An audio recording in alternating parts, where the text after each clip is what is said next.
Santa Claus एक ऐसा नाम जो हम बचपन से ही सुनते आए हैं। हमारे बड़ों के मुंह से हम यही सुना करते थे कि सेंटा क्लॉज हमारे लिए ढेरों गिफ्ट लेकर आएंगे। कुछ बच्चों को तो गिफ्ट मिला भी करते थे क्योंकि उनके माता पिता ही सेंटा क्लॉज बनकर उन्हें गिफ्ट दे दिया करते थे और उन्हें लगता था कि गिफ्ट सेंटा क्लॉज लेकर आया है। हर साल गिफ्ट की उम्मीद में हम क्रिसमस मनाते हैं, लेकिन हम में से ज्यादातर लोगों को नहीं पता कि आखिर सेंटा क्लॉज है कौन है असली सेंटा और क्या है उनका इतिहास। आइए जानते हैं आज के इस वीडियो में कौन है असली सेंटा। क्रिसमस से एक लंबा इतिहास और कई कहानियां जुड़ी हुई हैं। आपको बता दें कि सेंटा क्लॉज का असली नाम सेंट निकोलस या क्रिस क्रिंगल है। उन्हें सेंट निक के नाम से भी जाना जाता है। यदि आज की बात की जाए तो सेंटा क्लॉज की एक ऐसी छवि है जो लाल सफेद कपड़ों में आता है और उसकी दाढ़ी और बाल लंबे और सफेद रंग के होते हैं। बच्चों में वे बेहद लोकप्रिय हैं, उन्हें वो बहुत प्यार करते हैं और प्यारे प्यारे बच्चों के लिए वो एक बड़ा सा बैग लेकर आते हैं जिसमें ढेरों गिफ्ट होते हैं। लेकिन इसके पीछे भी एक इतिहास छिपा हुआ है। कहा जाता है कि सेंटा क्लॉज नॉर्थ अमेरिका में रहते थे, लेकिन अब इसकी कोई पुष्टि नहीं कर सकता क्योंकि कुछ लोग कहते हैं कि वो उत्तरी ध्रुव की ओर रहते हैं। सेंटा क्लॉज एक संत तो थे, लेकिन उन्होंने शादी भी की थी। जिस महिला से उन्होंने शादी की उसका नाम था जेसिका, जिन्हें बाद में मिसेस क्लॉज के नाम से भी जाना गया। सेंटा क्लॉज को क्रिसमस फादर के नाम से भी जाना जाता है। उनके माता पिता के नाम की कोई भी जानकारी उपलब्ध नहीं है। वैसे तो सेंटा क्लॉज का नाम जीसस क्राइस्ट, जिनका जन्मदिन 25 दिसंबर को मनाते हैं, उनके साथ जोड़कर लिया जाता है। लेकिन यदि बाइबल में देखा जाए तो जीसस क्राइस्ट और सेंटा क्लॉज के बीच कोई संबंध नहीं था। इतिहास के पन्नों में ऐसा बताया गया है कि सेंट निकोलस का जन्म 3वीं शताब्दी में हुआ था और जीसस का निधन सेंट निकोलस के जन्म से 280 साल पहले ही हो चुका था। कहा जाता है कि सेंट निकोलस अनाथ थे। उसके बाद उन्होंने बचपन से ही भगवान यीशु में अपने माता पिता को देखते हुए उनकी भक्ति करनी शुरू कर दी। वे बड़े हुए और ईसाई धर्म के पादरी बन गए और बाद में वे बिशप बन गए। उन्हें शुरू से ही लोगों की मदद करने का शौक था। वे गरीबों और जरूरतमंद लोगों की खास तौर पर मदद किया करते थे। वे हमेशा जरूरतमंद लोगों और बच्चों को गिफ्ट देना पसंद करते थे, लेकिन ये सब वे अपनी पहचान बताए बिना करते थे। वे आधी रात में बाहर निकलते थे और बच्चों और जरूरतमंदों को उपहार दिया करते थे। वे नहीं चाहते थे कि उनकी पहचान कोई भी देखे या जाने, इसलिए वो बच्चों के सोने के बाद ही घर से बाहर निकलते थे और उन्हें उपहार दिया करते थे। यही कारण था कि लोग अपने बच्चों को उस समय जल्दी सुला दिया करते थे, ऐसा इस उम्मीद में कि कोई अनजान व्यक्ति आएगा और उनके बच्चों के लिए उपहार छोड़ जाएगा। सेंट निकोलस के जीवन में ऐसी कई सारी कहानियां हैं जो बेहद चर्चित हैं। एक ऐसी मशहूर कहानी एक गरीब व्यक्ति की है जिसकी 3 बेटियां थीं। वो व्यक्ति इतना ज्यादा गरीब था कि अपनी बेटियों को 2 वक्त का भोजन भी नहीं दे सकता था।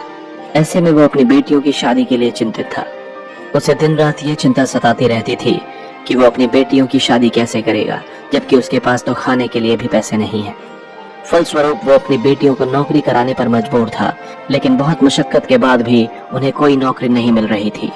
जैसे ही ये बात सेंट निकोलस को पता चली तो वो आधी रात में उन लड़कियों के घर पहुंचे और उन्होंने उन लड़कियों की सूख रही जुराबों में सोने के सिक्के भर दिए। इसके बाद उस व्यक्ति की गरीबी खत्म हो गई और उसने खुशी खुशी अपनी बेटियों की शादी भी की।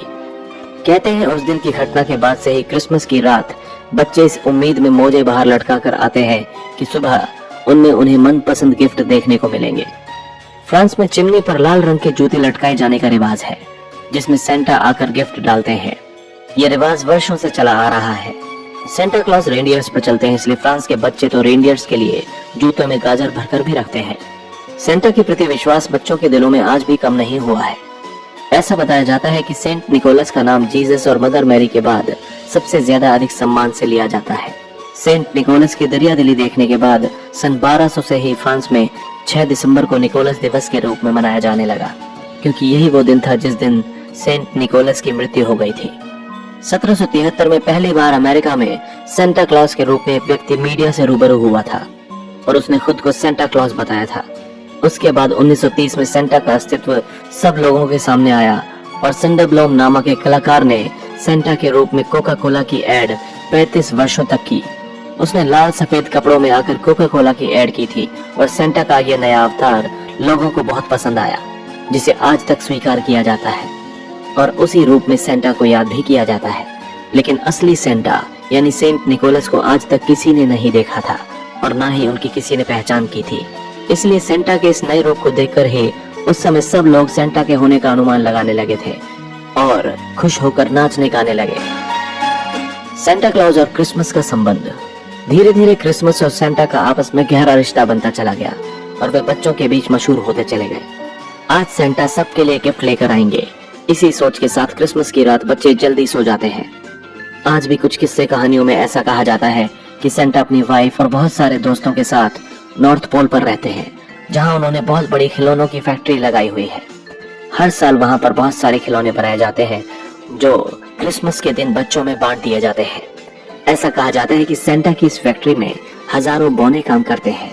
बच्चे सेंटा क्लॉज के इतने ज्यादा दीवाने हैं कि उन्हें क्रिसमस के दिन खत लिखकर भी भेजते हैं और बहुत सारे ऐसे पते हैं जहां पर सेंटा के नाम से चिट्ठियां भी भेजी जाती हैं, जिनमें से सबसे मुख्य पता फिनलैंड का कहा जाता है। दुनिया भर से फिनलैंड के पते पर बहुत सारे खत पहुंचते हैं जो सेंटा के नाम पर ही होते हैं और कहा जाता है कि उनमें से बहुत सारे लोगों की विश भी पूरी होती है। सेंटा क्लॉज के नाम पर तो कई सारी मेल आईडीज भी बनी हुई हैं, जिन पर लाखों करोड़ों मेल हर साल पहुंचते हैं।